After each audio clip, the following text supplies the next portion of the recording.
ನಾನಿವತ್ತು ಒಂದೇ ಲೋಟದಲ್ಲಿ ಹೋಳಿಗೆ ಮಾಡಿ ತೋರಿಸ್ಬೇಕಂತ್ಕೊಂಡಿದ್ದೀನಿ. ನಾನಿವತ್ತು ಹೋಳಿಗೆ ಮಾಡ್ತಿದ್ದೀನಿ. ಹೋಳಿಗೆ ಮಾಡೋಕ್ಕೆ ಒಂದು ಲೋಟ ಬೇಳೆ ತಗೊಂಡಿದ್ದೀನಿ. ನಿಮಗೆ ಎಷ್ಟು ಬೇಕಾಗುತ್ತೋ ಅಷ್ಟು ತೊಗೋಬೋದು. ಬೇಳೆನ ಒಂದ್ಸರಿ ನೀಟಾಗಿ ತೊಳೆದು ಮತ್ತೆ ನೀರು ಬೇರೆ ಹಾಕ್ಬಿಟ್ಟು ಒಂದು ಅರ್ಧ ನೋಡಿ ಒಂದ್ಸರಿ ಕ್ಲೀನ್ ಮಾಡಿ ಮತ್ತೆ ಬೇರೆ ನೀರು ಹಾಕಿಟ್ಟಿದ್ದೀನಿ. ಇವಾಗ ಬೇಯಿಸೋಕ್ಕೆ ಒಲೆ ಮೇಲೆ ಇಡಬೇಕು. ಒಂದು ಪಾತ್ರೆ ಮೇಲೆ ಮುಚ್ಚಿಟ್ಟು ಬೇಯಿಸ್ಬೇಕು. ಇವಾಗ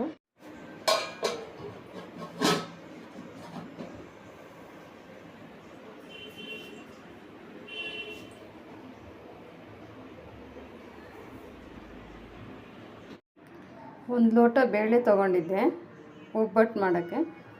ಇವಾಗ ನೋಡಿ 1.5 ಲೋಟ ನಾನು ಬೆಲ್ಲ ಹಾಕ್ತಿದ್ದೀನಿ. 1 ಲೋಟನ ಹಾಕ್ಬೋದು, ಸಿಹಿ ಕಮ್ಮಿ ಆಗುತ್ತೆ.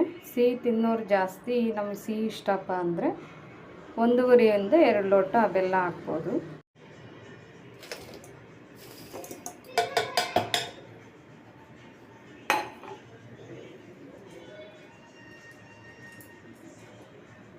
ನೋಡಿ ನಾವು ಬೇಳೆ ಬೇಯಿಸ್ತೀವಲ್ವ, ಬೆಲ್ಲ ಹಾಕಿ ಕೂಡಿಸ್ಬೇಕಾದ್ರೆ 2 ಏಲಕ್ಕಿ 2 ಲವಂಗ ಹಾಕಬೇಕು ಅದರೊಳಗೆ. ಅದು ಚೆನ್ನಾಗಿ ಕುದಿಬೇಕು.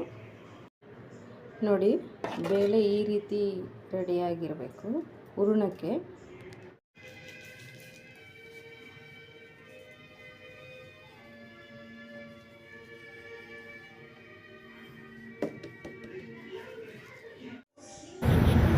ನೋಡಿ 1 ಲೋಟ ಬೇಳೆಯಲ್ಲಿ ಇಷ್ಟೊಂದು ಹೋಳಿಗೆ ಎಷ್ಟು ಚೆಂದ ಕಾಣಿಸ್ತೆ ನೋಡಿ.